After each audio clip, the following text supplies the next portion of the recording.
Hola, buenas tardes a todos y a todas. Bienvenidos a este regreso a nuestros conversatorios aquí en El Embeleco. Hoy estamos acá muy halloweenescas, muy caracterizadas, la Llorona y la Madre Monte, acompañándolos esta tarde. Hoy nos encontramos con el maestro Francisco Inestrosa y con la profe Ketty Baloyes.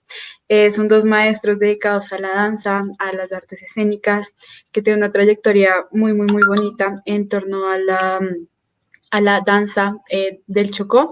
Y hoy estamos aquí reunidos para hablar sobre las fiestas de San Pacho, la fiesta y la tradición oral también ligada a estos festivales y cómo ha sido también toda su carrera artística. Y pues bueno, nada, bienvenidos, profe Ketty, bienvenido, maestro Francisco. Un gusto tenerlos aquí hoy. Muy buenas tardes, muchas gracias. Bueno, entonces con muchas ganas de enseñarle lo poco que sabemos y de que todo el mundo se entere de todas nuestras tradiciones. Muchas gracias por la invitación, niñas. Gracias, maestra Ketty.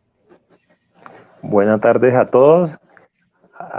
Como nos enseñaron los mayores, que la cultura se debe llevar de generación en generación, entonces aquí estamos para todo lo que podamos contribuir y socializar de ese territorio pacífico colombiano.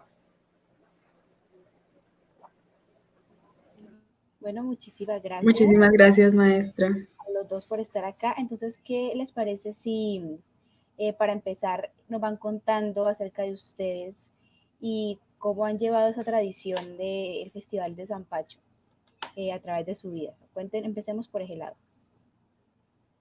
Bueno, yo empecé pues toda mi vida, la he tenido vinculada a la cultura y al trabajo de la tradición, de difundir todo lo de mi territorio, empezando por ahí, empezando por mostrarlo de casa y con muchas ganas y con mucho, con mucha precisión en cuanto a dar los datos eh, que conozco, que fueron muy dados por nuestros maestros y que esos maestros pues ya no están, pero sí han dejado un legado muy rico para nosotros. Yo empecé desde que estaba pues digamos en kinder.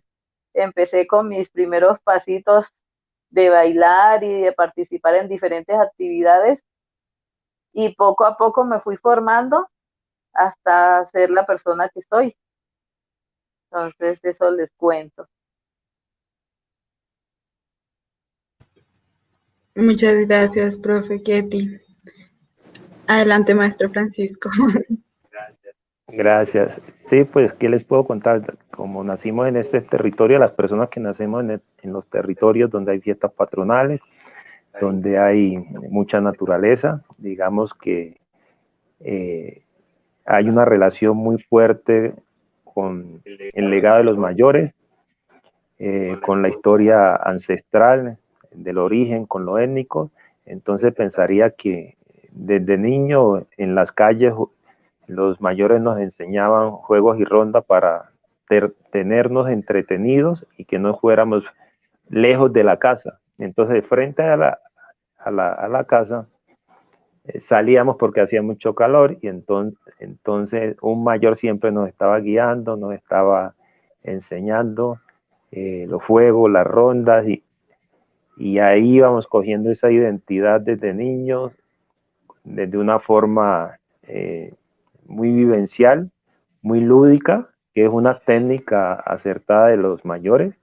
Ya cuando somos adolescentes, vemos que pasan las comparsas, pasan las fiestas de San Pacho, porque tienen muchas connotaciones, entonces uno ya se mete también al tema de la danza, de la música, a interpretar, porque ya trae una información previa desde la niñez y siente que en esos espacios las comunidades, los papás, los vecinos, los amigos, entonces uno como que con ese imaginario va creciendo, yo también quiero ser feliz en esa fecha donde nos encontramos con todos los del territorio. Ya después llegando a Bogotá, pues estuve en la Universidad Distrital, ya profesionalizándose uno en el tema de las artes escénicas. Y ya en cierta forma, en la parte de la educación, ya hizo uno varias materias en la Facultad de Arte de la Universidad Distrital. Ese pensaría que es un bosquejo general de la tradición que hemos ido llevando y tratar un punto de equilibrio de que la academia no desconozca la tradición o viceversa, sino que ambos se vuelvan un punto fuerte de la identidad nacional. Muy interesante, maestro. Muchísimas gracias. Ya que habló un poquito de rondas y de estos juegos tan bonitos, nos gustaría que sí, que nos hablaran un poquito más de estas rondas y de estos primeros juegos y acercamientos a lo comunitario. Entonces, sí, desde lo que recuerden, si nos quieren contar una ronda o algo así, estaría buenísimo. Entonces, adelante, profe. Pues como les estaba comentando, o sea, nosotros desde muy niños seguimos el mismo rol de aprender, porque siempre las abuelas le enseñan a uno y por el calor que da por las noches, pues jugamos mucho por las noches, jugábamos, porque ya esto no se hace. Jugábamos mucho en las noches, siempre nos comentaban y eran muchos niños los que se reunían en una casa, incluso como uno dice, hacen pijamada o hacen una tendezón. Tendezón es tender una escobija o una estera en el piso y quedarse durmiendo allí. ¿Por qué? Porque según lo que nos contaban, o sea, habían cosas de miedo y nadie quería irse solo.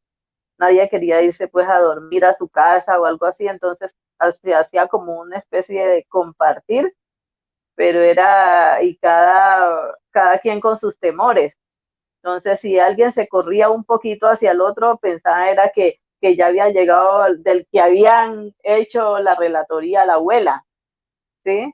Entonces, todas esas cosas nos llevan a, a nosotros a seguir con con esta tradición, porque como nosotros vemos, ya no se juega, ya realmente la gente está pensando en el computador y todo, ya se ha perdido mucho la tradición de los juegos y rondas. Por eso, pues a mí me gusta mucho enseñarla, porque son actividades que los niños desarrollan y que aumentan su capacidad motriz. Sí, hace que él sea como más activo, tenga más vivencia, pueda movilizar su cuerpo a medida que suena unas palmas, que suena un tarro, porque ni siquiera que digamos que un instrumento musical, si uno lo hiciera con un tarro, con una botella, con una tapa de olla y un palo, entonces todas esas cositas es lo que ha hecho que uno continúe con esas vivencias. Si jugábamos a la rueda, era porque a una bicicleta le habíamos sacado el ring o algo parecido y cogíamos un palito y entonces íbamos empujando esas rueditas y esa era la rueda. Si hacíamos zancos, lo hacíamos de 2 tarros de leche clean y le colocábamos una cuerda y hacíamos sus zancos. Esos eran los zancos que utilizábamos. Que jugábamos al teléfono con un vaso desechable, le colocábamos una cuerda y disque. Pues para nosotros escuchábamos lo que el otro decía pasito, decía en el otro lado de la cuerda. Entonces todas esas cositas son los que nos han ayudado para nosotros exteriorizar nuestra forma de juego.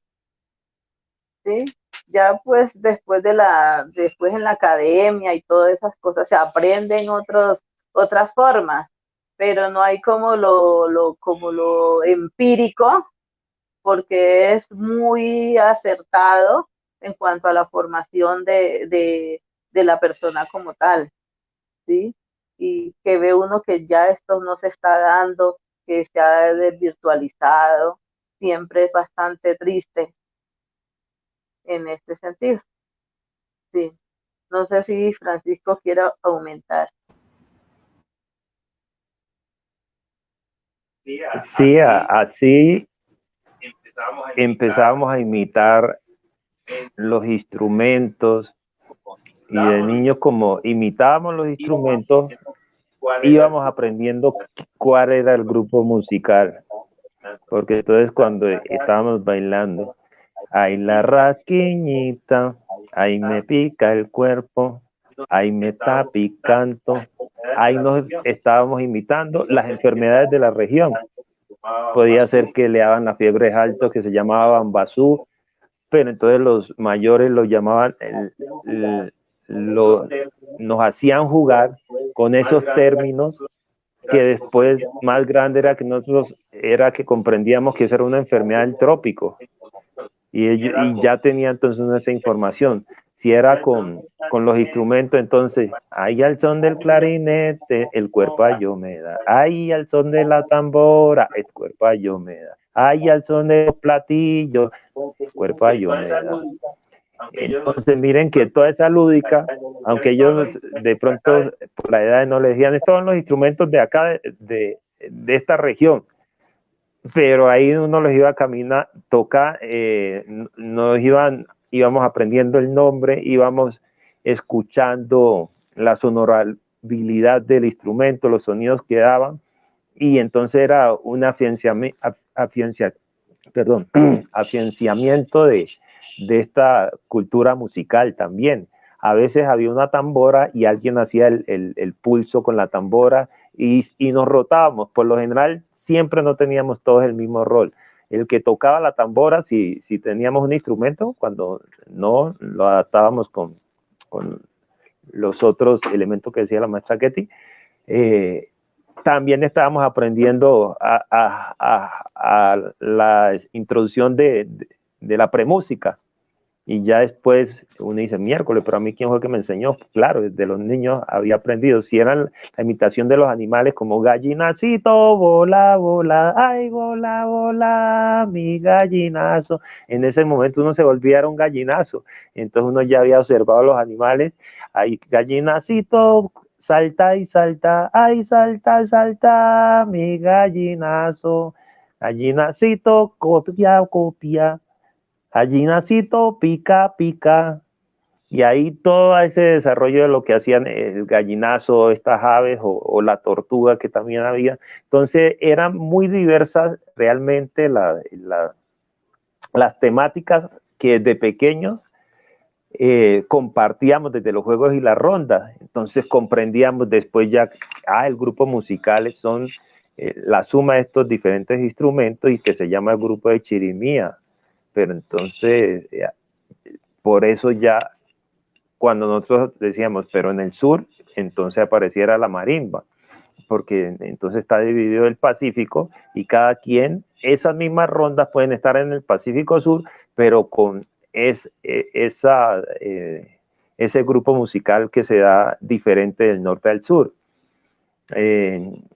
El tema de cómo íbamos conociendo los animales, si era con la tortuga, entonces pues habían otras connotaciones de guías para seguir y las imitaciones y las enfermedades, como les digo, que ahora nosotros ya conocemos muchos temas que ya son convertidos en danza folclórica, pero ya son danzas que llevan a la escena, que vienen desde los juegos y rondas.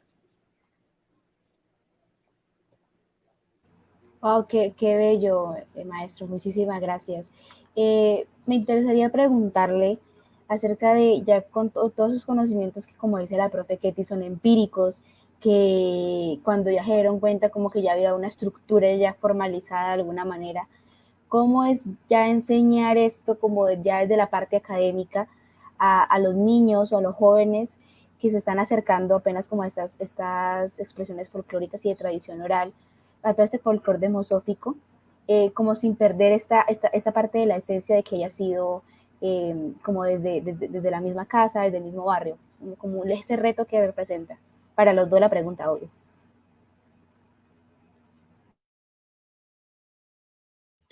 Profe, profe Getty, tiene el micrófono cerrado, eso. El micrófono cerrado. No, ya, profe, No, ya ya. estamos escuchando. Sí, ya, perfecto. ¿Me puede repetir la pregunta? Me fui un momentico.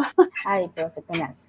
No, que les preguntaba a los dos que cómo era este reto de enseñar estas rondas, estos juegos, ya desde de la parte académica, en la, pues sin perder como esta esencia de que sea como de la misma tierra, del mismo barrio, porque hay muchas, digamos, muchas personas más citadinas que no conocen estas tradiciones orales y se han acercado a ellas gracias al colegio, ¿sí? O gracias a, en algunos casos, de allá de la universidad. Entonces, ¿cómo es este reto en la parte académica?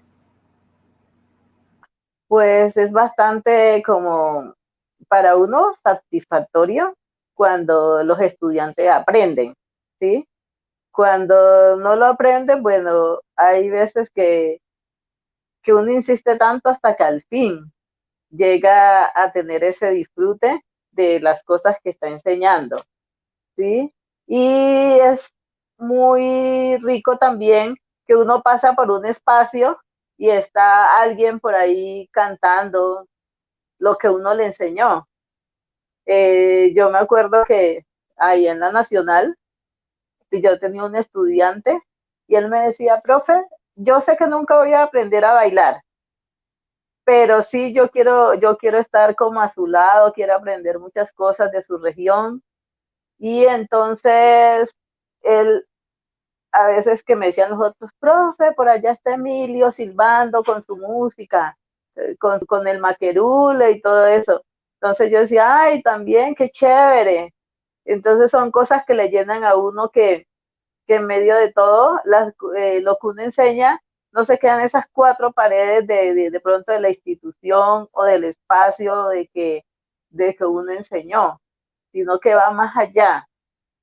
O sea, y se va logrando lo de ser multiplicado, eh, digamos, ahorita no de generación en generación, sino de espacios en espacios, ¿sí?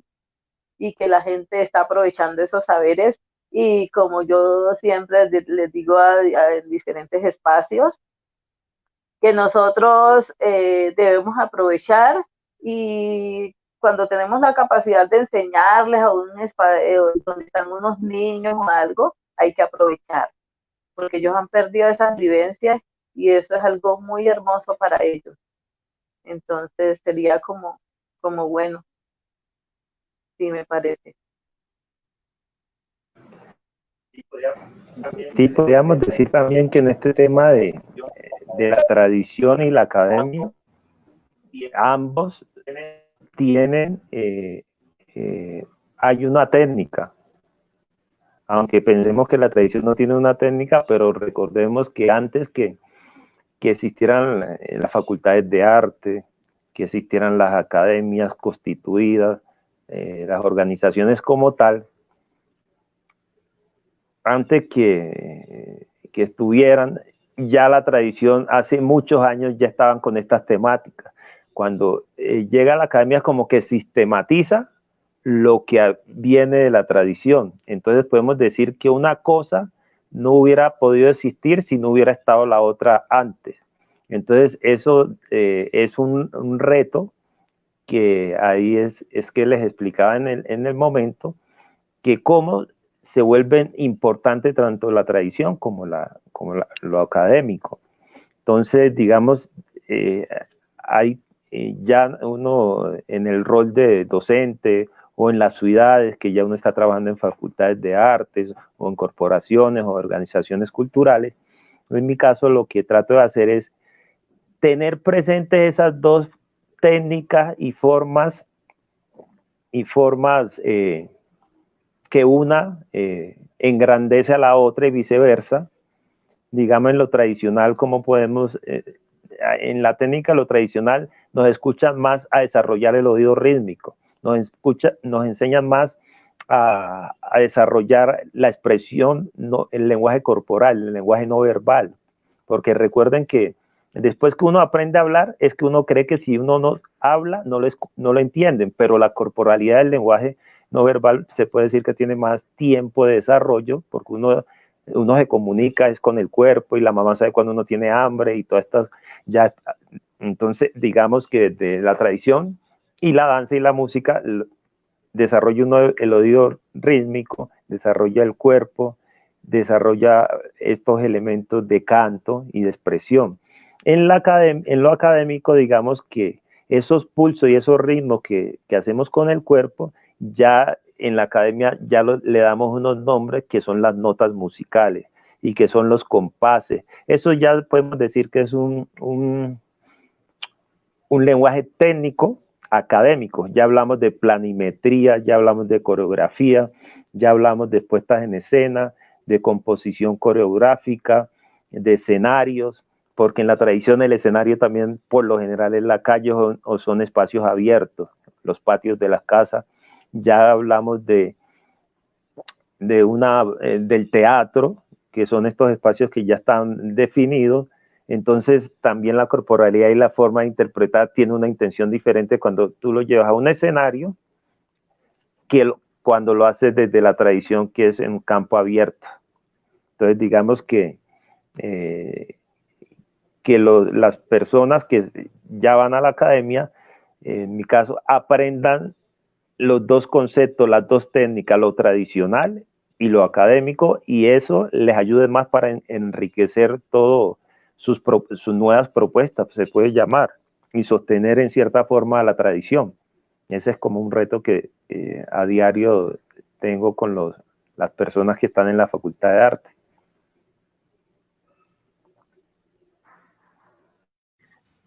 Muchísimas gracias, maestro y profe. Increíble, no.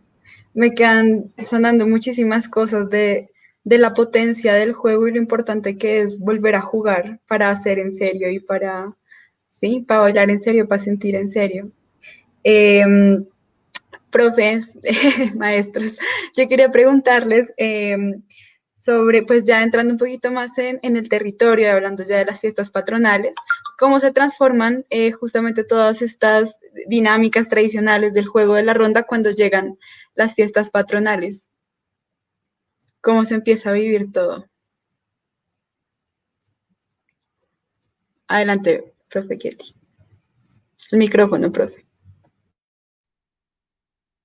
Bueno, los niños más que todo aprenden o conocen el territorio empezando a través de las fiestas patronales.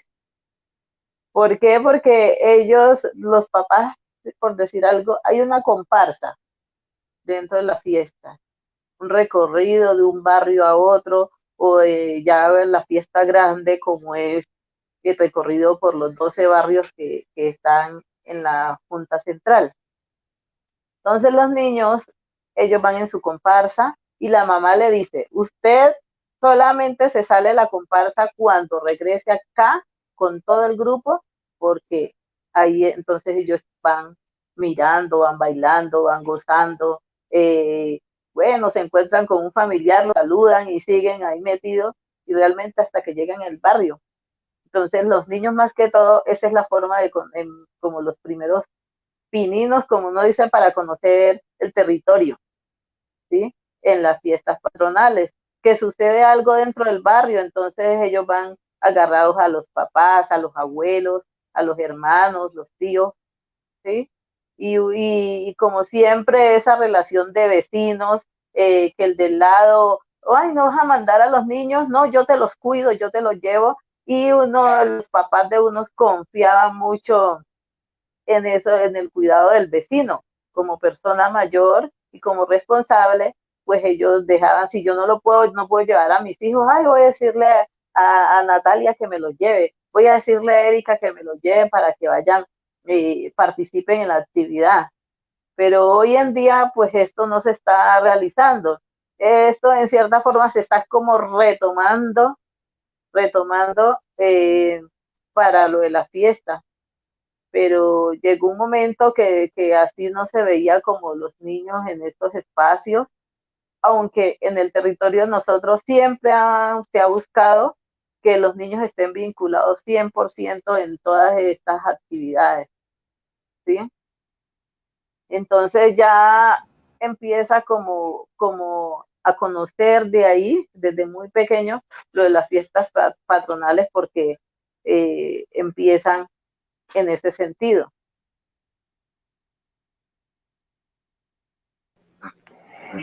Sí, Adelante, maestro.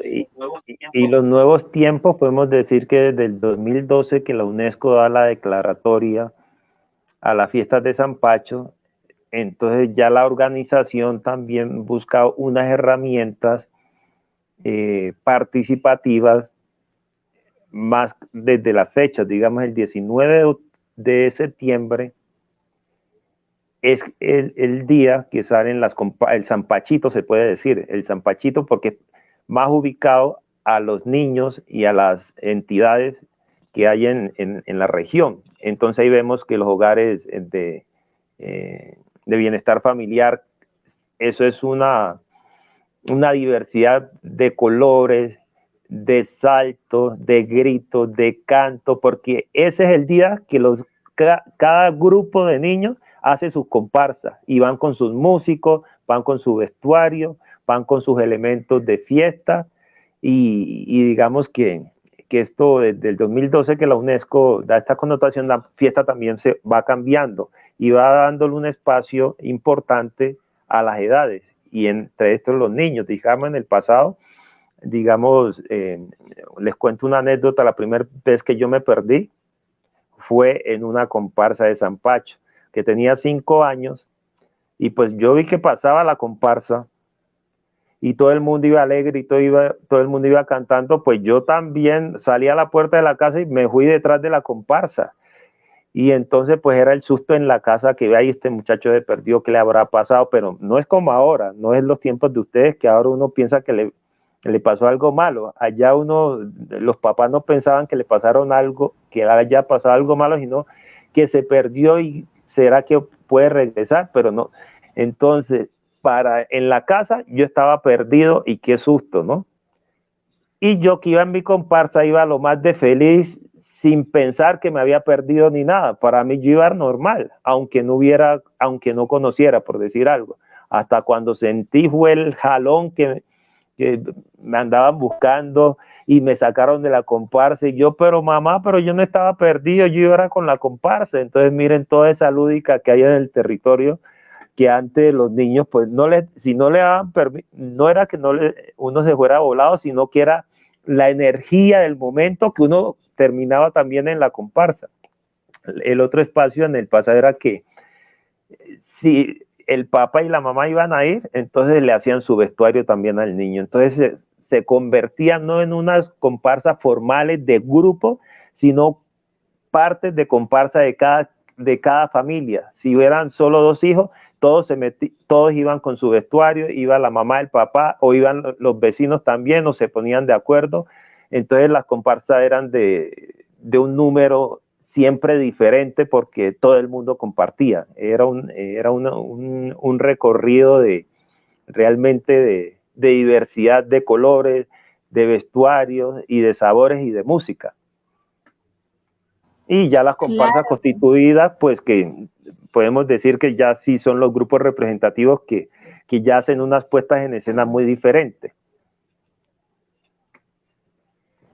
Wow, qué interesante y o sea, me parece súper extraño porque claro, no está perdido, más estaba de parranda, estaba era disfrutando todo el goce del momento y me parece súper interesante porque claro, no son las épocas de nosotras que a muchos y muchas ya nunca nos dejaron salir a la calle y eso es algo pues muy tradicional y me parece que es súper importante como para empezar a desarrollarse, digamos, como en lo propio. Y se me hace muy, muy bonito que tengan justamente un espacio los niños en estos festivales, porque a veces uno piensa en la feria, el festival es solamente los adultos, no sé, haciendo sus celebraciones, a veces hay licor y todo esto. Entonces como que uno en primera instancia piensa que no es un espacio para un niño, pero me parece que es súper bonito que hayan esto y yo también he notado que en esas comparsas, no, ya son como reuniones de bunde que hacen a moverse al ritmo de la chirimía. También si los niños quieren entrar a improvisar, también son perfectamente bienvenidos y hacen sus pasos improvisados súper bonitos, súper chéveres, súper fuertes, que le pueden dar sopa y seco a cualquier adulto que esté bailando y se me hace súper, súper bonito.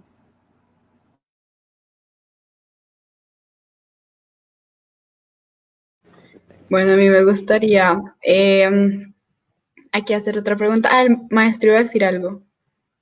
No está ¿Sí? bien, era sobre el mismo tema que decían Adelante, adelante. que en el tema de la infraestructura, de lo que pasa en un día de un barrio, también entonces está antes que empiece el recorrido, antes del 2012 que la UNESCO dio la declaratoria, habían juegos tradicionales en las cuadras.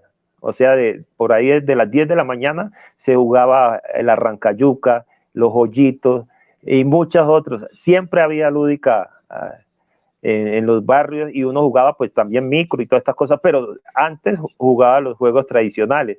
Y después ya los adolescentes y los grandes arrancaban en su comparsa también. Entonces, digamos que formalmente desde el 19 de abril del 2012 es que aparece el Día de los Niños, pero antes siempre ha estado también presente como el espacio de los niños. Se jugaba en costalados y todos estos otros juegos que a veces digamos que se han ido perdiendo un poco, pero formal o informalmente siempre han estado los espacios para las diferentes edades. Muchas gracias. Yo quiero aumentar como otra cosita por ahí, que realmente el jugar es bastante divertido. Yo tengo una tía que ella va por la calle, por decir algo, y ve unos niños jugando. Ella, que lo que por acá le llaman la golosa, no sé por qué, bueno, en otros espacios nosotros le decíamos cacao, que colocábamos en el piso y dibujábamos esto. Entonces, eh,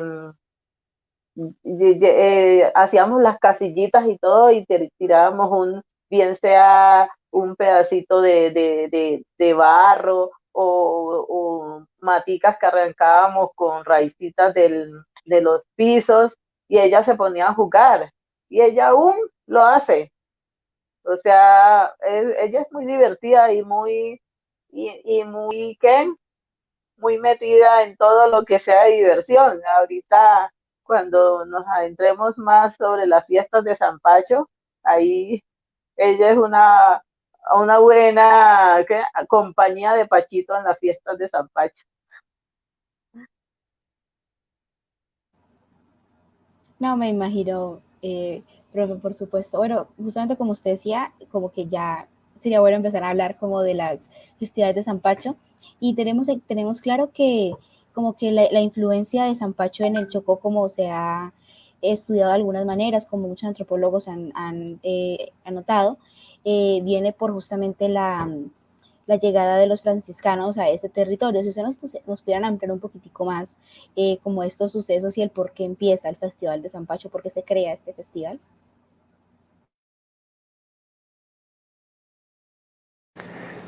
Bueno, en el año 1648 llegan los hermanos franciscanos aquí a la villa de Asís. No le decía, todavía no, formalmente no le decíamos Quito, sino la villa de Asís. La villa de Asís porque era brisa, porque era naturaleza, porque era tranquilidad, porque no había inseguridad. Entonces era como un regocijo llegar a la villa de Asís.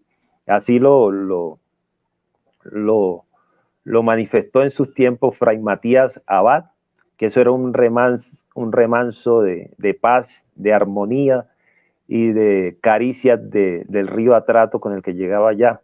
Entonces hace 372 años, Fray Matías Abad, uno de los primeros hermanos franciscanos, llegan con toda su connotación cultural y religiosidad de este santo patrono, San Francisco de Asís, y involucra la comunidad indígena. La fiesta empieza con las comunidades indígenas.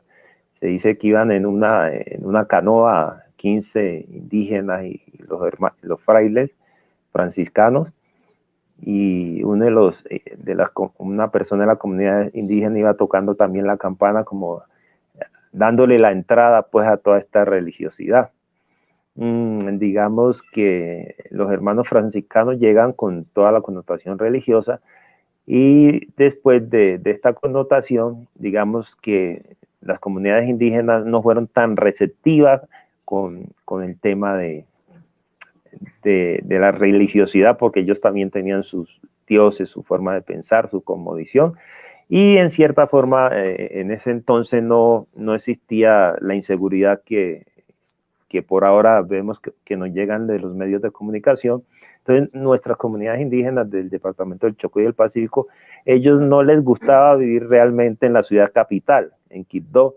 Ellos se sentían felices, pero era viviendo dentro de su selva, dentro de los matorrales de la selva. Entonces ellos muy poco les gustaba. Entonces ellos emigraban a su selva otra vez, a sus pueblos, a sus espacios donde estaban y no se querían quedar en Quibdó. En toda esta, que pasa el tiempo y la culturalización y toda esta referencia, es que también viene el protagonismo de las comunidades afro, que eran en Quibdó, mayoría, digamos, población afro, y el afro lo que hace es recibir esa información que traen los hermanos franciscanos, pero la transforma, vuelve en esto una ritualidad, pero con una cosmovisión diferente en el sentido que ellos traían.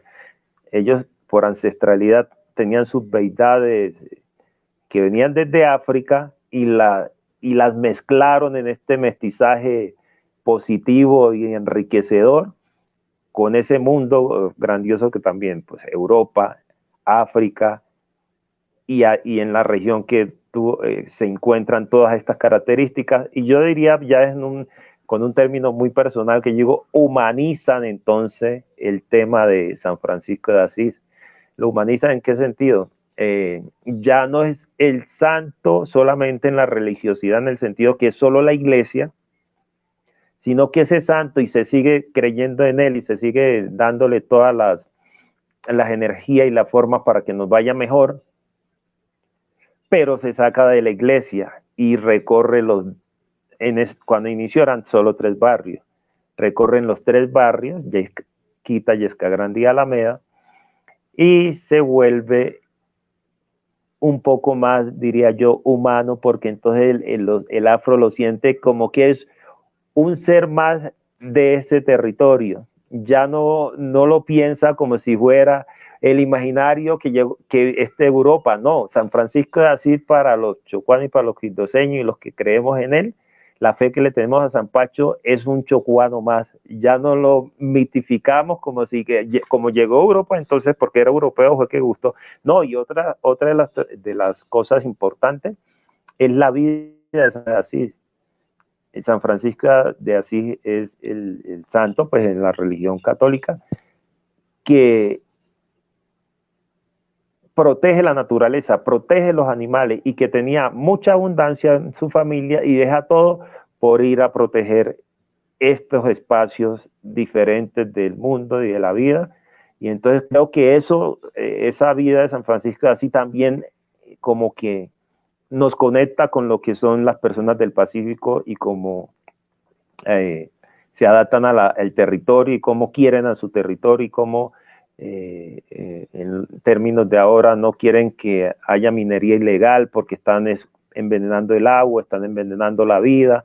Entonces decimos, pues la fe que le tenemos a San Pacho, el único que nos puede ayudar es San Pacho porque él vivió así, aunque la clase dirigente de pronto no lo haga, entonces vámonos por esto de la fe, pero lo humanizamos. Yo pensaría que eso es una de las partes fuertes que tiene el tema de San Francisco de Asís en la connotación de cómo llega la fiesta y cómo ha ido cambiando. Igual, maestra Ketia, empieza con 3 barrios, pero se va creciendo Quibdó, ¿no? Y ahí van apareciendo otros barrios. Bueno, en este momento, digamos, las fiestas están conformadas por 12 barrios.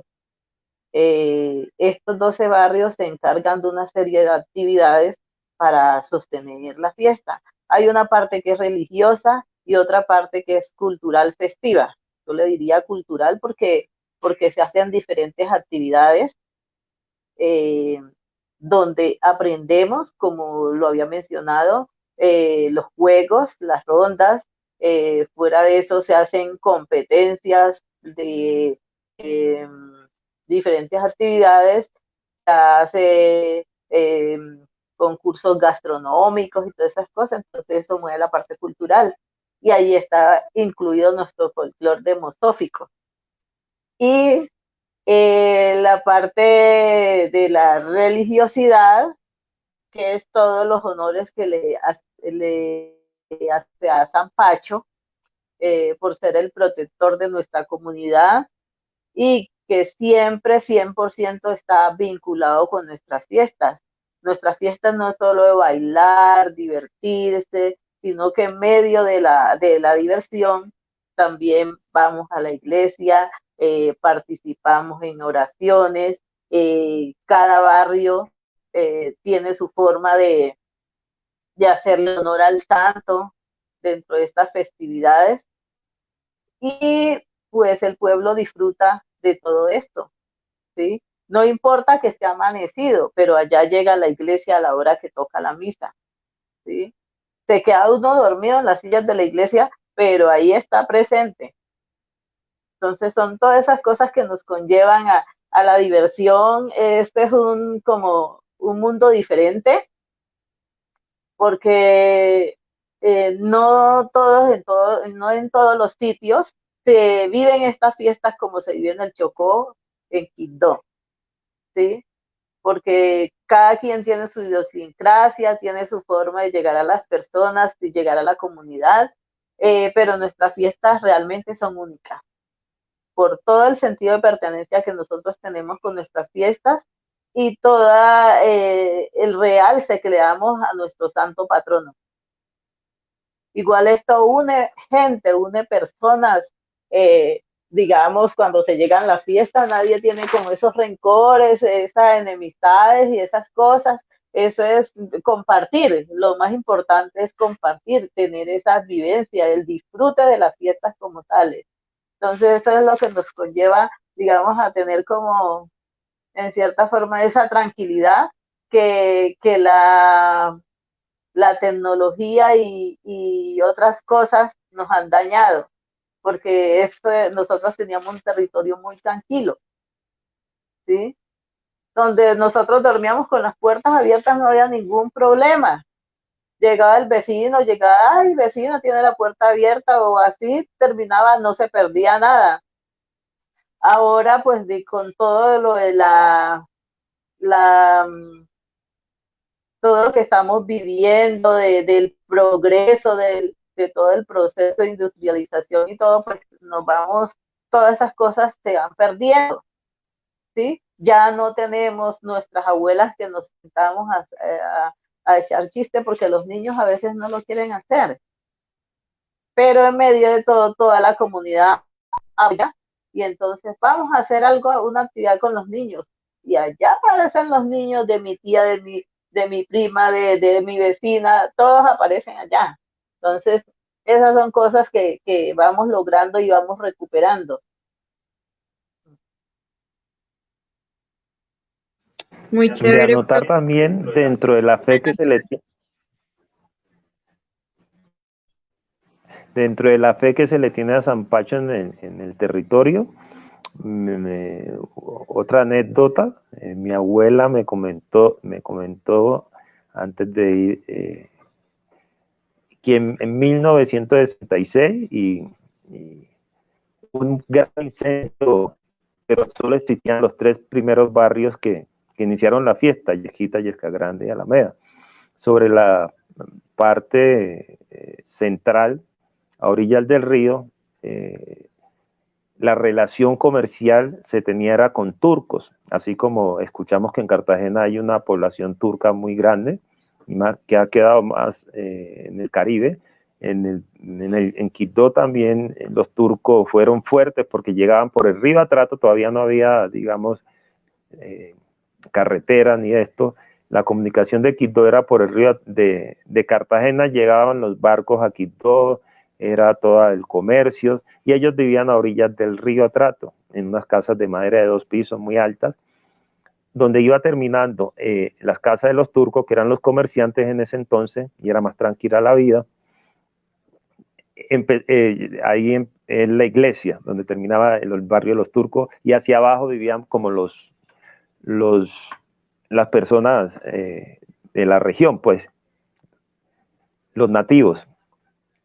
Nos contaban desde la tradición oral que cuando hubo ese incendio en 1966 fue tan fuerte que se quemó todo ese barrio, que vivían los turcos, que vivían los comerciantes, y la gente tan asustada dijeron, pues eran 3 barrios, se quemó ya uno, y baja este incendio hacia la parte de abajo, digamos, de la iglesia, pues no, se va a acabar Quibdó, y nos comenta que fue una de las primeras veces que sacaron a San Pacho en una fecha que no era el 4 de octubre, y cuenta la historia que la candela envolvió al santo y se devolvió y se acabó el incendio. Entonces digamos que esa es una anécdota y algo de la tradición oral que siempre los mayores nos han contado.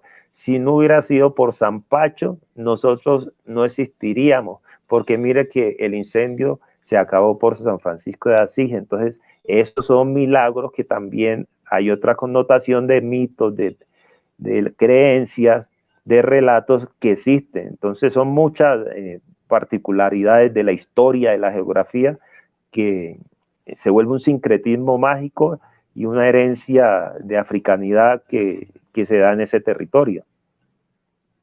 Y la fiesta igual nace muy religiosa, pero entonces ya todo el contexto que han desarrollado todas las comunidades se vuelve más cultural y más un espacio como de etnoeducación. Muchísimas gracias, maestro, por ese aporte tan increíble. Gracias también a la profe Ketty. Qué belleza, qué belleza, de verdad. Sí, Muy bella. saber que hay como esta idea de origen de la festividad me parece fantástica.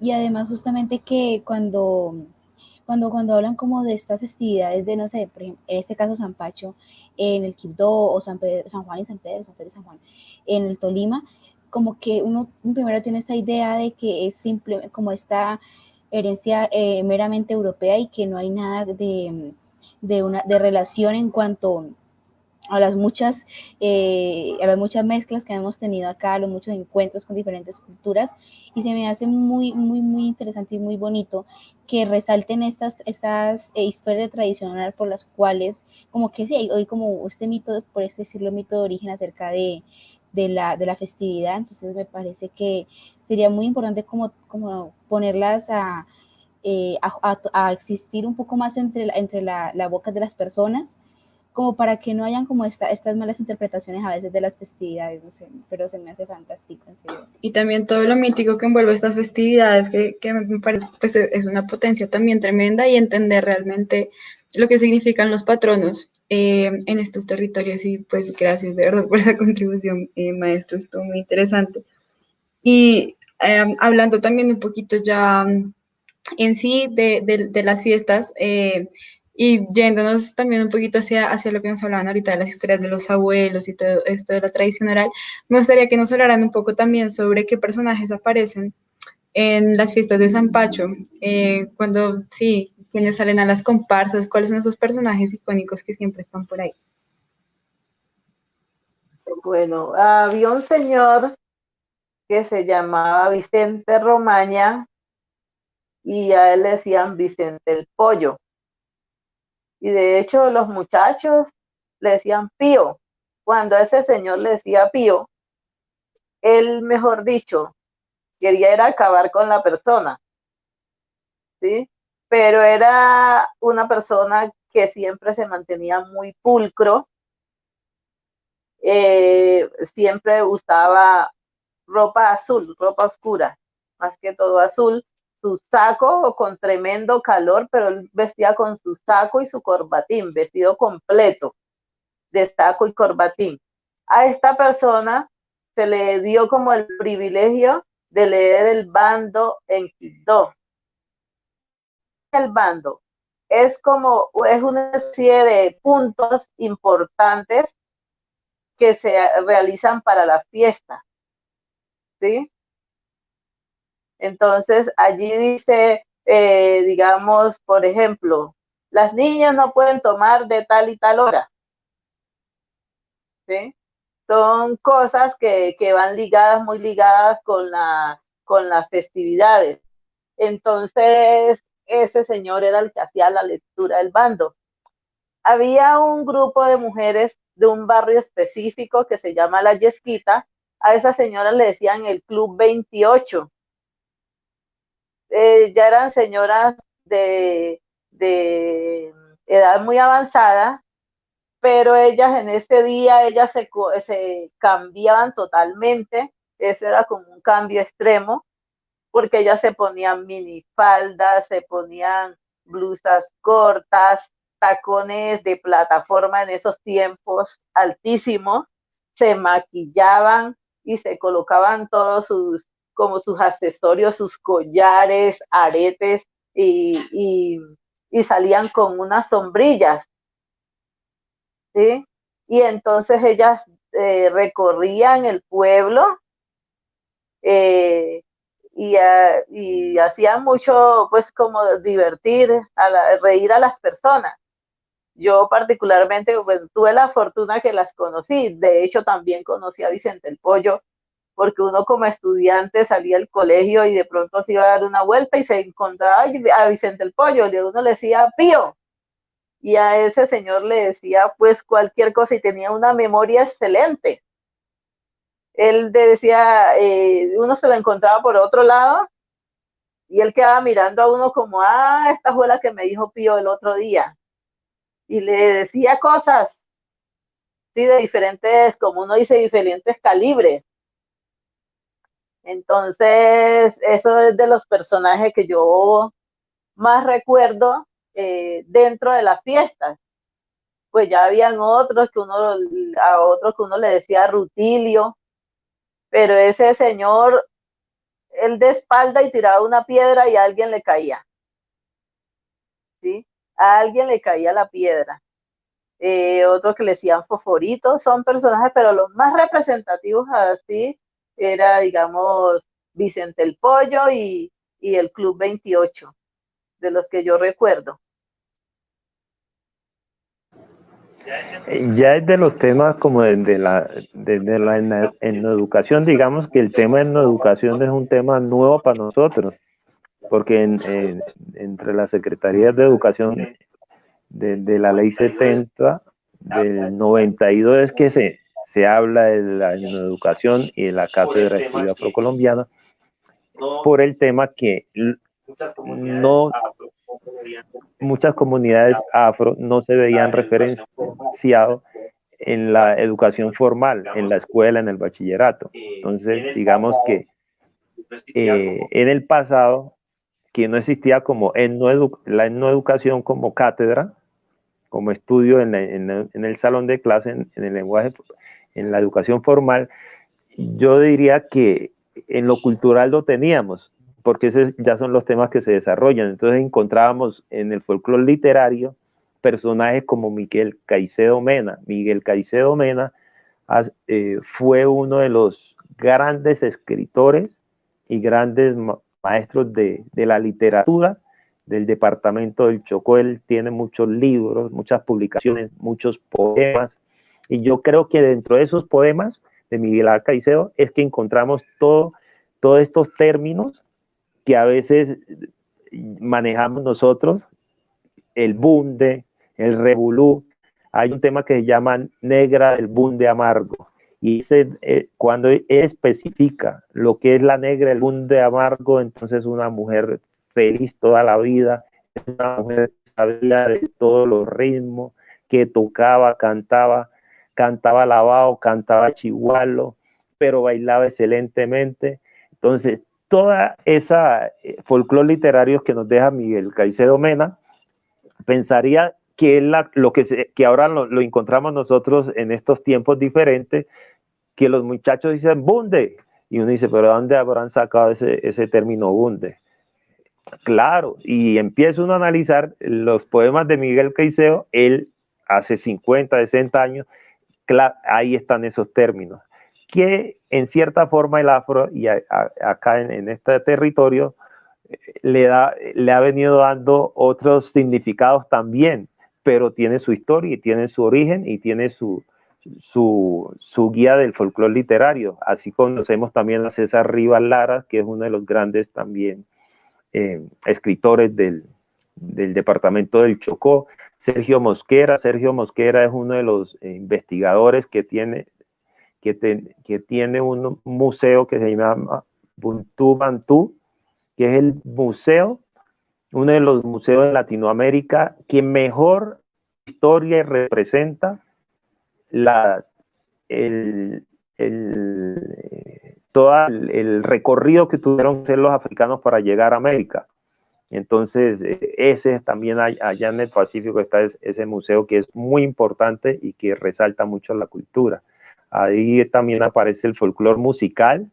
Y el folclore musical, ¿por qué? Porque todas esas piezas que tocan en las comparsas y en las fiestas de Zampacho tienen sus autores como Neivo Moreno, que fue uno de los grandes músicos que tuvimos en el Chocó, y hizo muchas composiciones. Entonces todo eso es lo que tocan las nuevas juventudes.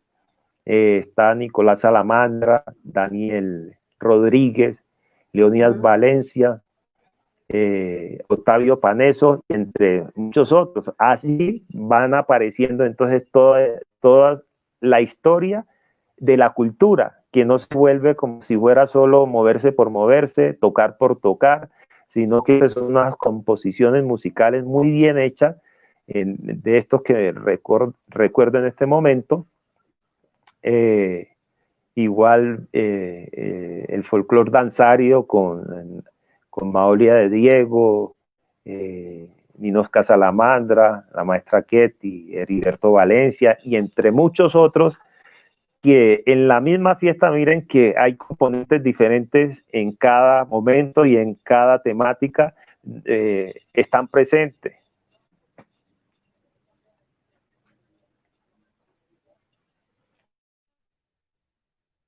Yo diría que tienen que ir vivirlo para que de ahí saquen muchas conclusiones y de allí puedan hacer desglosar muchas cosas, porque de pronto no es tanto lo que uno le cuente, porque uno no alcanza a referenciarles el disfrute que tienen las fiestas, los reconocimientos territoriales que han tenido.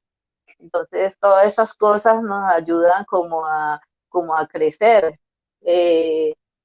Cómo en medio de la fiesta aparecen los disfraces, ¿sí? Los disfraces que son en otros territorios estas carrozas, donde nosotros damos a conocer la problemática que tenemos en nuestro territorio. Digamos, nosotros escogemos los temas de acuerdo a lo que estamos viviendo. Si hay problemas con los servicios públicos, en esa carroza va plasmado lo que son los servicios públicos. Si hay problema de inseguridad, en esa carroza otro barrio, digamos, realiza esa carroza del problema que hay de la inseguridad. Si tenemos problemas en cuanto a la educación, en esa carroza también se ve lo que concierne a la educación. Entonces, cada barrio va buscando como un tema de reflejar lo que está sintiendo o lo que no, o las, digamos, insatisfacciones que tiene, ¿sí? Todo lo que le molesta, entonces lo refleja en esas carrozas, ¿sí? Y no hay necesidad de que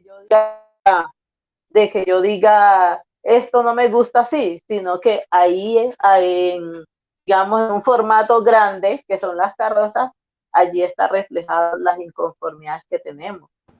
Ese es uno de los componentes, digamos, de las fiestas de Zampacho. Claro, profe. Me causa una pregunta justamente esta cuestión como de los disfraces y las vestimentas. Si acaso hay unos disfraces o sí, personajes, pero ya personajes como más sí, folclóricos de vestir que se repitan entre las comparsas, porque entiendo que las comparsas también se hacen unos bellos tocados y todo con instrumentos musicales, entre otras cosas, pero justamente me preguntaba esto, no sé si está apartado de la realidad.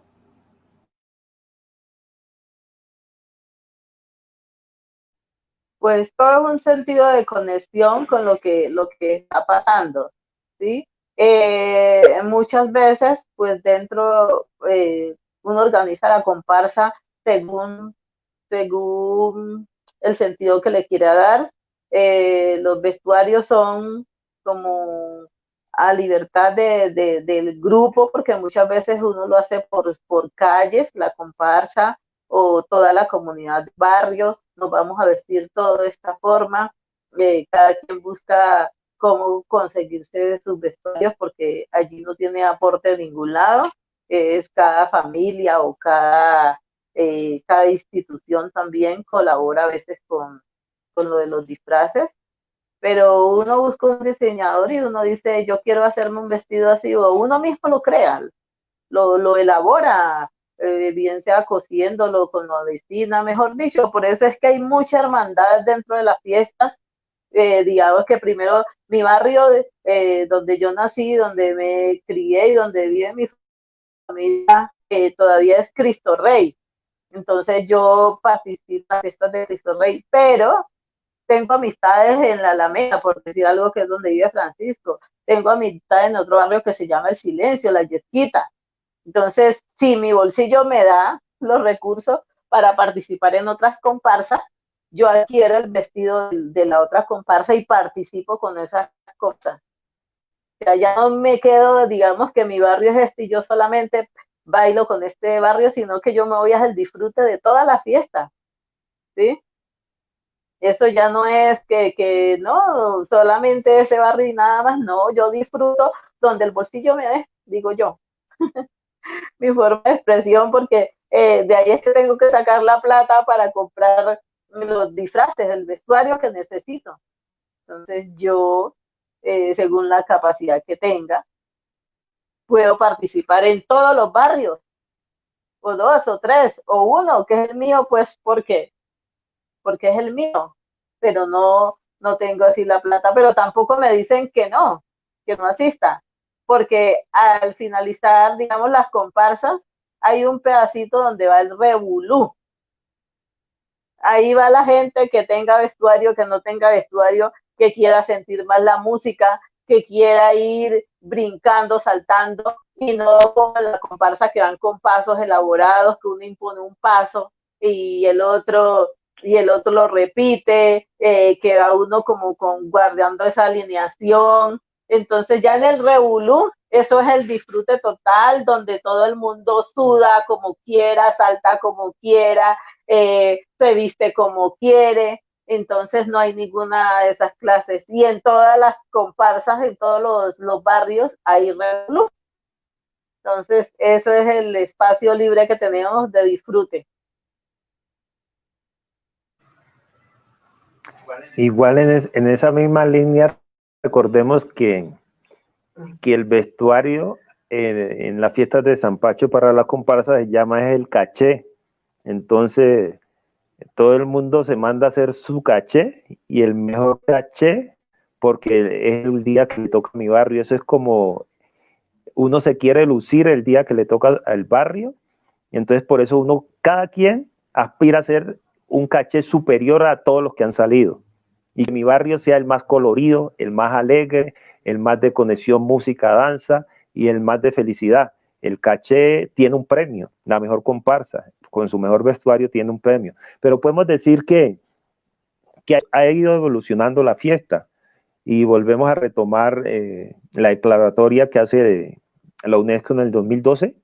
Entonces ya la infraestructura va cambiando también. Entonces cada año después de esto de la declaratoria de la UNESCO, que dice ya esta fiesta no, tienen tanto elemento de la humanidad, de la cultura, del mestizaje, que ya esta cultura no es ni de los quindoseños, ni de los chocuanos, ni de los colombianos, ni esta cultura es del mundo, porque en los temas que encontramos en estas culturas y en estas comunidades, se ve reflejado el mundo, se ve reflejado Europa, se ve reflejado África, se ve reflejado comunidades indígenas, comunidades afro.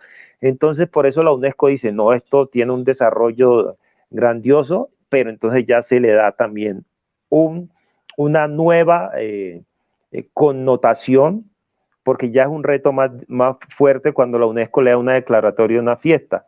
Ya la fiesta no se puede quedar como supuestamente venía, sino que tiene que seguir creciendo y seguir desafiando esos grandes retos.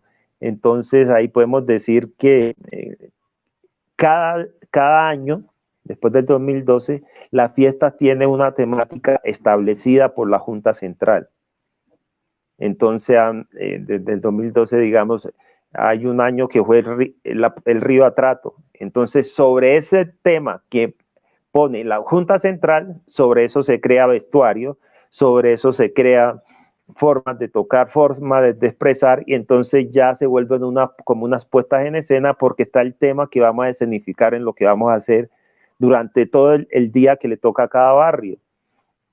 Y así el vestuario, pues cuando fue el Río Atrato, pues no, cuando yo fui con los estudiantes de acá, tratamos de hacer el río, pero en las prendas que llevaban todas las comparsantes, y eran por lo general azules, porque así era que nosotros soñábamos, que el Río Atrato siempre fuera limpio, que el Río Atrato se moviera. Entonces se adapta el vestuario, se adapta el disfraz, se adaptan los componentes culturales que se da dependiendo el tema que pone la Junta Central. Esos son elementos que han ido transformándose dentro de la fiesta también, que son importantes. Saber que uno nunca va a repetir la misma fiesta, porque este año de pronto era la cultura de la música. Entonces, la mayoría de personas crearon su vestuario frente al grupo tradicional de Chirimía. Y así sucesivamente le va cambiando a uno los temas la Junta Central. Ahí cabe anotar que por lo menos uno es como muy discreto cuando está en la elaboración de su vestuario. Es como una sorpresa para la comunidad lo que uno se va a colocar, ¿sí?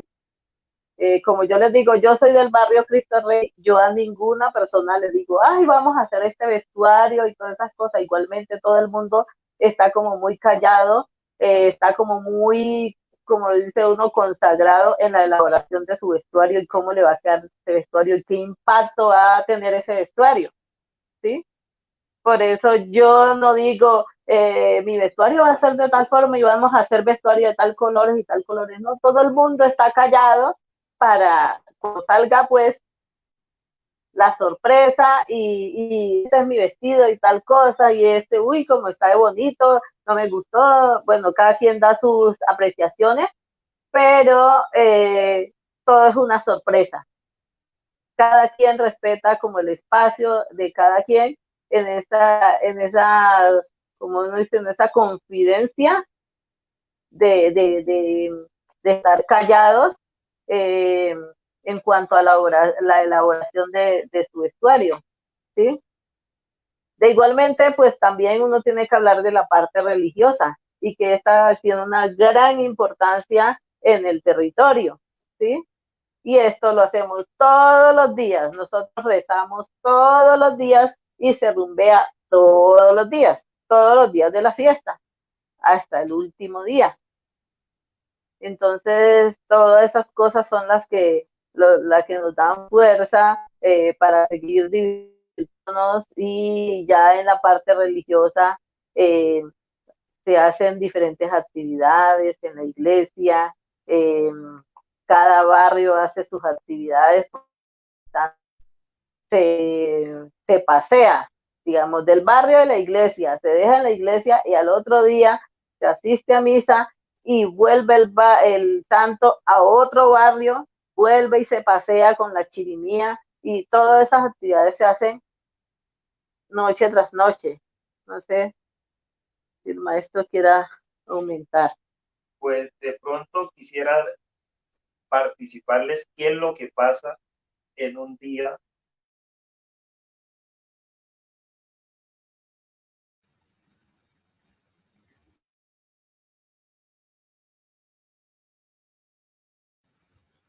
Maestro, el micrófono. Un momento. Oh, perfecto. Tampoco Sí, sí, estaba listo, cerrado. sí. Entonces, ¿qué es lo que pasa en las fiestas de San Pacho? Por días, ya son 12 barrios, porque creció Quito y ya está mucho más grande. Hay muchos barrios que dicen que por qué no les dan también su día a ellos, pero entonces ahí sí se pasaría todo el año haciendo la fiesta y entonces por eso ya se tuvo que cerrar hasta donde llegaron los 12 barrios. Pero entonces, ¿cuál es la intención de los 12 barrios? Cada día cada barrio tiene su fecha establecida para que atienda a todas las comunidades extranjeras o de ahí mismo que llegan a la fiesta. Es como cuando yo hago una fiesta en mi casa.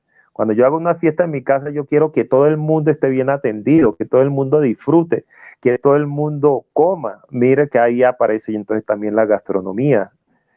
Entonces, ¿qué pasa en un día de ese barrio? Digamos, empieza con la alborada. Hay varias connotaciones. La alborada, digamos, por la 12, 1 de la mañana, se hace un recorrido solo en el barrio, despertando a los vecinos y amigos, recordándoles que ese día nosotros somos los anfitriones, los del barrio, vecinos, despierten, que no les vaya a coger sueño porque quedamos mal con el pueblo y con los turistas y con la gente que llega al Chocó. No se vayan a olvidar que este día tiene que ser el mejor de las fiestas, muchachos. Entonces la gente dice, ay, ¿verdad que hoy le toca al Pan de Yuca o a la Alameda, cualquiera de los barrios? Entonces hay una junta central, pero también hay una junta barrial, y la junta barrial es la que es la que organiza los eventos dentro del barrio. Después de esa, por la madrugada, 3 de la mañana, que se hace el despertar sanpachero, se puede llamar también, ya a las 7 de la mañana en la misa en honor a San Pacho. Pero esta misa, digamos que cada barrio le pone su toque de creatividad y de interculturalidad.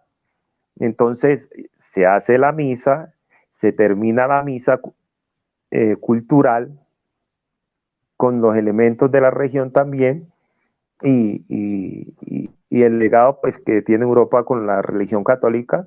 Ahí hay un sincretismo mágico porque es una misa muy diferente a la que todos estamos acostumbrados, porque eh, cada comunidad barrial crea sobre la misa. Se termina la misa y se hace el desayuno sanpachero o el desayuno étnico. Se trata que los abuelos que a veces tienen algún inconveniente, si no pueden ir a la misa, se les lleva su desayuno a los abuelos también, o se atiende a los que están presentes. Entonces el día va cambiando de acuerdo a la hora, la actividad. Lo que les comentaba que en el pasado, después que pasaba el desayuno y todo esto, venían los juegos. Que eso digamos que se ha perdido un poco ya con la otra configuración que tenemos, porque después que ya uno desayuna en este momento, después de lo de la UNESCO, del 2012, lo que se hace es que todo el mundo se va para sus barrios y para sus casas a ver cómo organiza su caché. ¿Qué pasa entonces después de esa organización? Maestra Ketty, que ya viene a mediodía. Bueno, ya en el mediodía, pues la gente ya se va organizando para salir al recorrido del pueblo. Ya el recorrido es más largo con sus cachés, las comparsas, y entonces llega a cada barrio, las banderas se saludan los presidentes de cada barrio, hace un saludo con el presidente del barrio que recibe, e intercambian banderas y continúa la fiesta para otro barrio. realizan todo el mismo ejercicio hasta que llegan al barrio que le correspondió, o sea, el barrio inicial.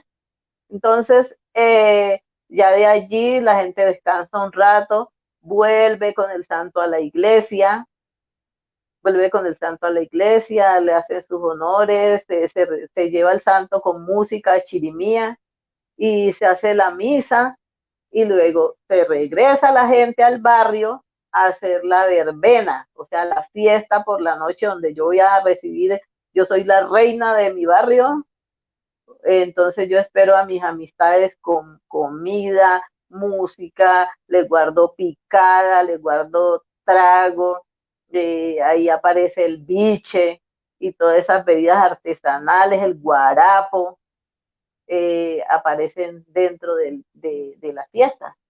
Entonces todo eso es lo que nosotros tenemos para la fiesta. Como ustedes están tan calladas, les dejo que pregunten o algo porque no las dejamos hablar. No, pero no, estamos encantadas con todo lo que nos están comentando y contando ustedes.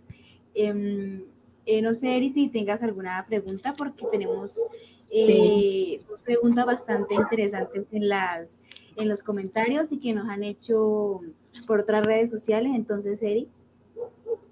Sí, bueno, antes de introducir las dos preguntas, ya que la profe Ketty mencionó el biche, me gustaría mucho que también nos hablaran de esa parte que es tan importante en cuanto a la gastronomía, que ahorita también mencionaba el maestro, sobre estas bebidas artesanales que pues también son fundamentales para estas fiestas. Entonces sí, me gustaría que nos hablaran un poquito sobre toda la tradición que también hay alrededor de las bebidas y la comida, antes de...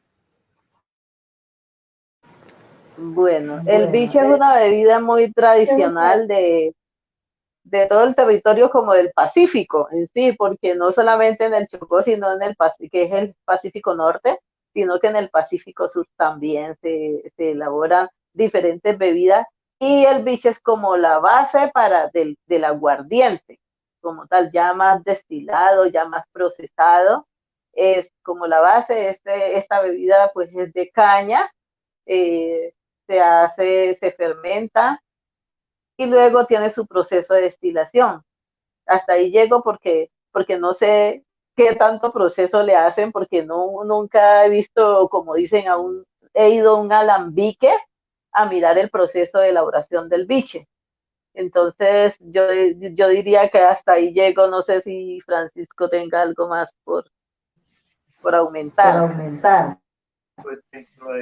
Pues dentro de esa tradición de las bebidas alcohólicas, pues también digamos que el biche es el referente para lo que nosotros decimos aguardiente. En vez de decir aguardiente, entonces es el aguardiente artesanal, que se llama biche, ya con estas connotaciones culturales de las fiestas patronales, de los festivales como el Petronio Álvarez. Entonces todas estas connotaciones de las bebidas de la región han cogido fuerza. Hay, por decir algo, para la connotación de lo que para nosotros en las grandes ciudades y en los estanquillos es el vino, allá el artesanal, el vino se llama vinete, entonces ya le echan unas especies del territorio, clavos de olor, canelas, entre otros aromas, y entonces ya es el vinete. Pero ya ustedes han escuchado muchos términos que yo puedo decir que son llamativos o exóticos, que ya en el Petronio ya le dicen es tumbacatre, y entre otros términos que van sacando, pero es como para darle espectacularidad. Pero la materia prima de todas estas nuevas bebidas que hemos escuchado, que le dan unos términos jocosos y todos llamativos, realmente la materia prima es el biche, porque al biche lo combinan con especies o con leches condensadas o con dulces que quedan como un cóctel, pero ya es un cóctel con las aromas y las hierbas que también se dan en estos climas. Las balsámicas también son bebidas que de una u otra forma son con hierbas, pero la base es el biche. Dependiendo con qué mezclen el biche, le han cambiado el nombre. pero hay una diversidad grandísima ya de bebidas como cócteles o si usted se lo va a tomar fuerte, pues el biche que es más fuerte. Cuando lo combinan ya se vuelven cócteles, pues hablando en los términos que encontramos acá. De anotar también que en la gastronomía los productos que identifican más el Pacífico colombiano son los peces de agua dulce o los frutos del mar. Entonces hay una mezcla como rara ahí porque el pescado, los peces que son de agua salada pues tienen un sabor que es muy diferente el sabor de los que se saca de los ríos y así sucesivamente. En la connotación, digamos, también que hablábamos de la comparsa tiene un orden. Cuando ya llega la comparsa, que es la 1 de la tarde, primero siempre va la bandera del barrio, que hay unas insignias que caracterizan toda la connotación cultural. Va la bandera, después va el presidente o presidenta de la junta con el bastón de mando. Después van las diferentes comparsas ya organizadas por grupos, pero ya sabemos que también pueden ir los diferentes cachés, pueden ser en grupo o pueden ser individuales o pueden ser por familia, entonces ahí va una diversidad de coloridos, de formas, y luego va el disfraz con su mensaje también, que puede ser de protesta o puede ser de alegría o de los diferentes temas, y cerrando esa comparsa, ahí es que va el revolú. El revolú, por lo general, van las personas que de pronto no tienen para hacer un caché, pero dicen, pero también me meto. Entonces miren cómo es una infraestructura de participación. El que tiene, hace su caché, y el que no tiene, pues también tiene un espacio ahí en el espacio de la comparsa. Entonces todos caben en el espacio. Bueno, vamos a hablar un poquito de la parte religiosa antes que eso se termine y no hemos tocado lo más importante para nosotros, que es como la parte religiosa. Dentro de las fiestas se realiza digamos, unos arcos. ¿Qué son unos arcos? Unos homenajes que se le hacen, eso se hace el 4 de octubre, que es el día principal de San Francisco de Asís. Cada barrio hace su arco donde va a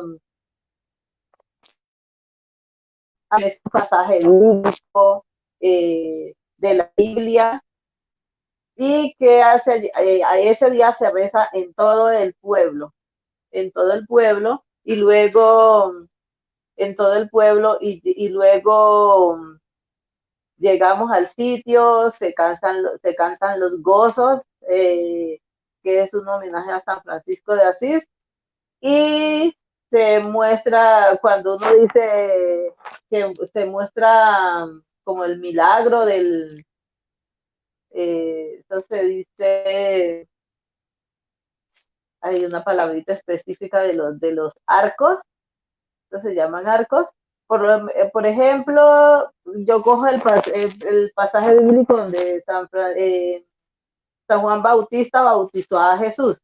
Entonces lo puedo hacer con imágenes vivas o con imágenes elaboradas donde digamos, San Juan Bautista bautiza a Jesús y ve uno que le cae el agua a Jesús y todo eso son misterios que se le llaman en los arcos. Salen unos misterios y este es el reflejo del pasaje bíblico.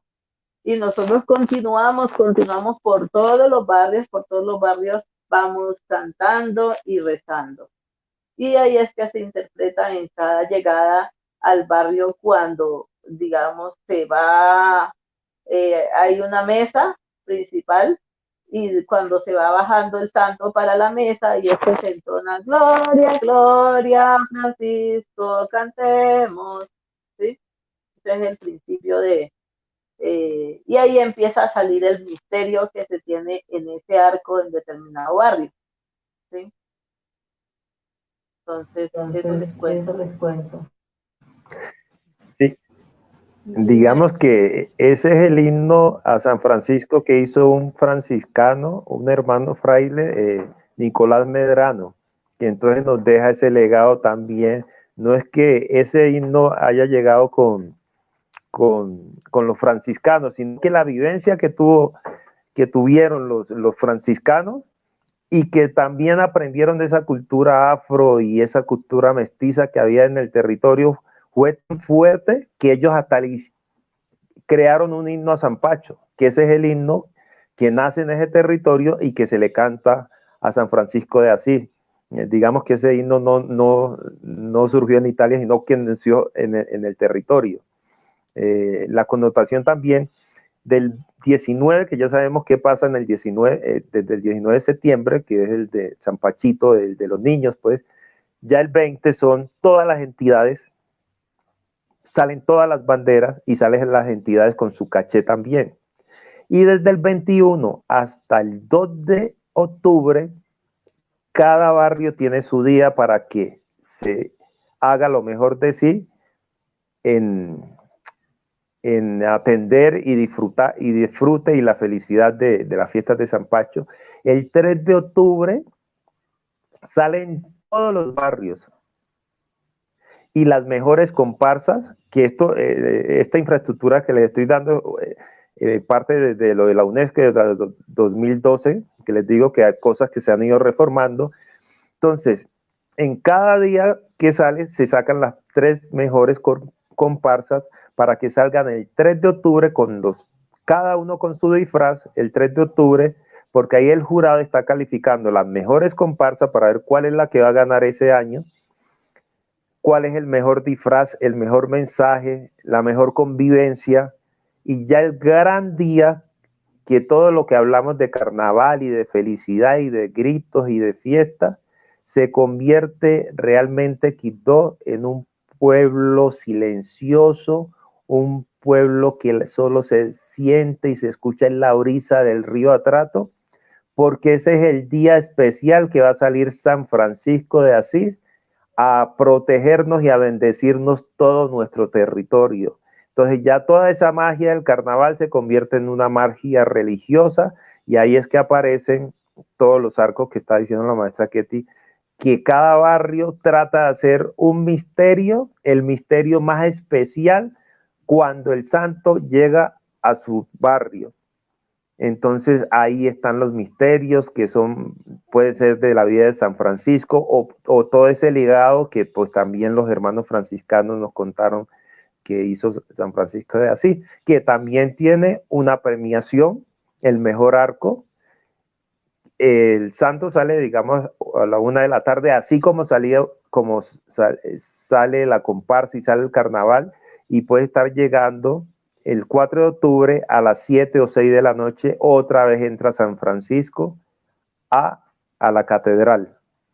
Y los mejores músicos le hacen como una serenata, despidiendo ese año y toda esa fe y todo ese amor que se le tiene a San Pacho, porque creemos que él nos ha dado lo que la misma clase dirigente no nos ha dado. La misma clase dirigente chocuana y del país, porque el Pacífico colombiano todavía sigue abandonado por las clases dirigentes, pero como tenemos tanta fe y tanto amor a nuestras tradiciones, creemos que San Francisco nos da lo que no han podido los que han tenido constitucionalmente el deber. Entonces, por eso queremos tanto a San Pacho y por eso es la fe. Así se termina las fiestas de San Pacho, con lo religioso y con ese recorrido de San Francisco de Asís.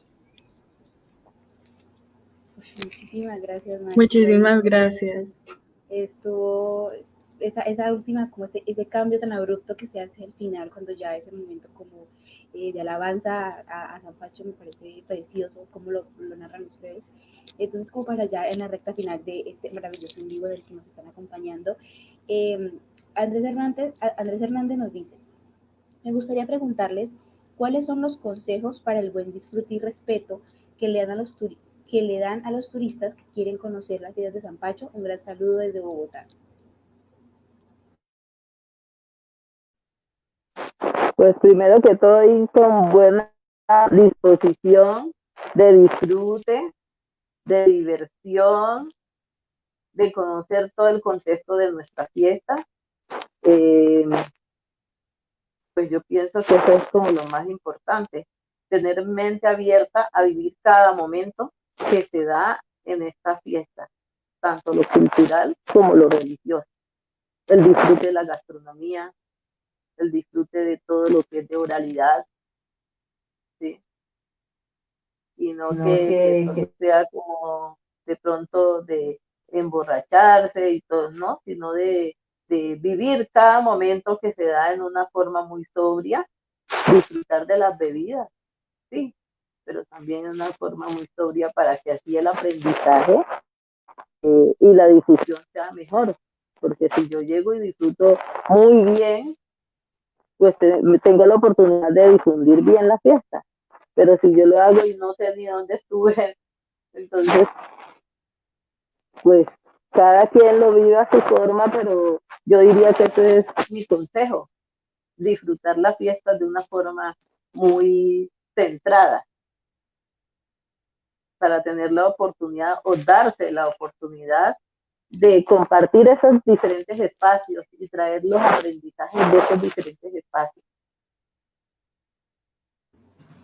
Sí, también podría ser la connotación de entender que la diferencia para nosotros los colombianos es un mestizaje rico de cultura y que aunque nosotros de pronto, porque uno no decide dónde van a nacer, si nació en la región llanera o en la región andina o en las grandes ciudades, también, como decía Jairo Varela, todos tenemos un poquito de estas tres grandes culturas de comunidades indígenas, comunidades afro, comunidades europeas, pero acá es un mestizaje sabroso, entonces que sea una inmersión, no como otros espacios que tenemos que es ir a pagar para mirar, no, acá ir con la disposición de rumbear, de rezar, de comer, de disfrutar y de compartir con las comunidades porque somos dueños de todo el país.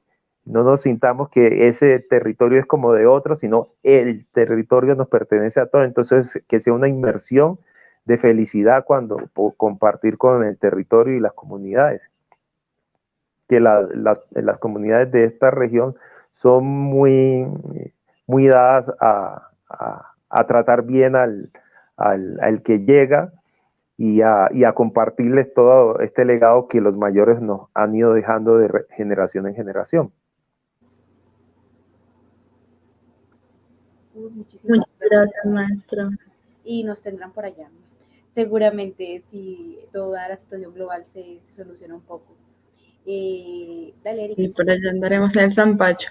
Bueno, acá tenemos otra pregunta ya para cerrar un poco este envío, ya estamos cortos de tiempo. Nos pregunta Luciana Acuña, ¿cómo ha sido la experiencia de llevar todo ese conocimiento desde el Chocó hasta Bogotá?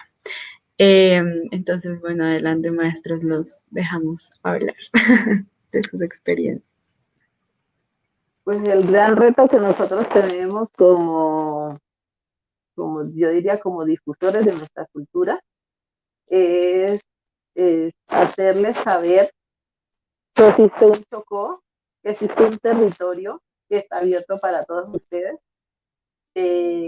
Yo soy muy dada a que nosotros no tenemos que encasillarnos, sino que nosotros debemos enseñarle a la gente, hasta donde ellos también se lo permitan, de nuestras experiencias, de nuestras vivencias y de todo lo que nosotros sabemos.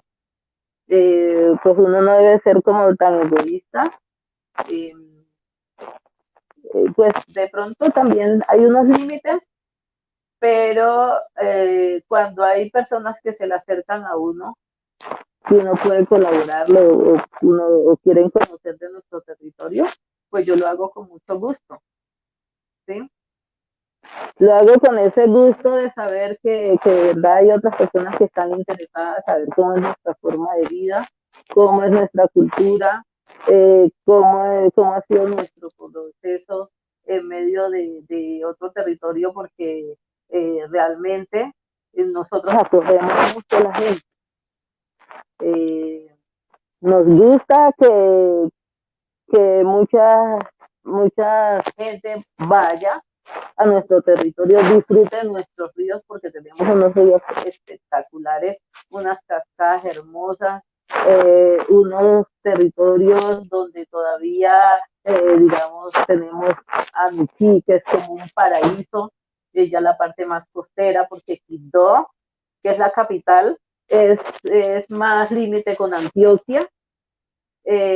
Allí es agua dulce, está el río Atrato y muchos afluentes, y hay unos sitios que son hermosísimos.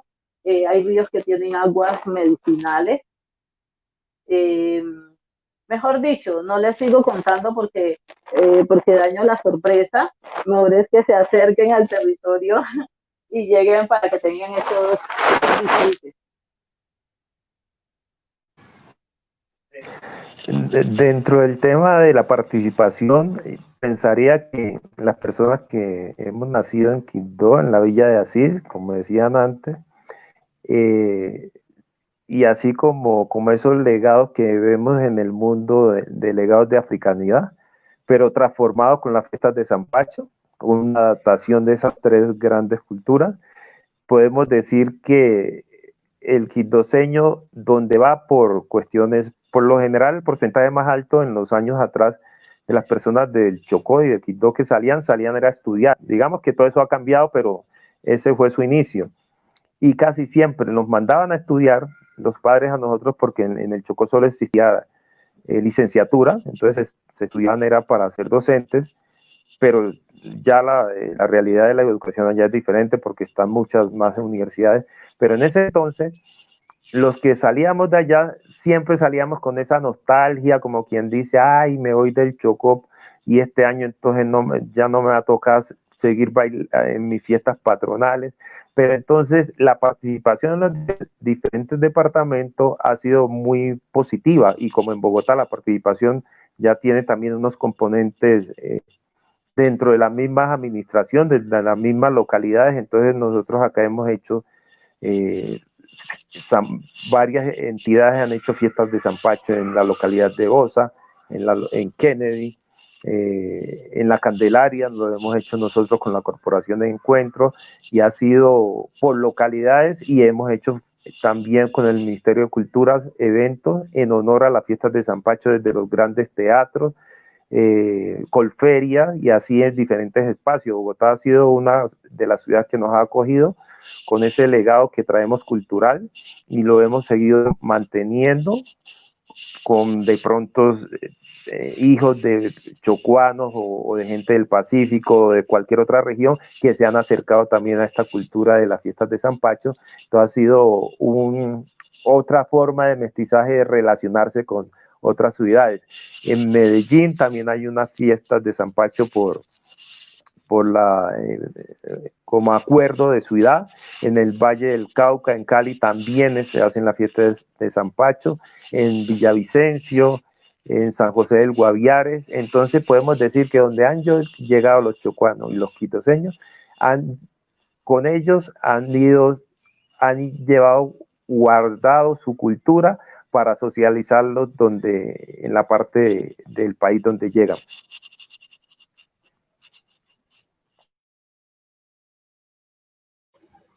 Muy interesante, muchísimas gracias, maestros. Estuvo fantástico este en vivo.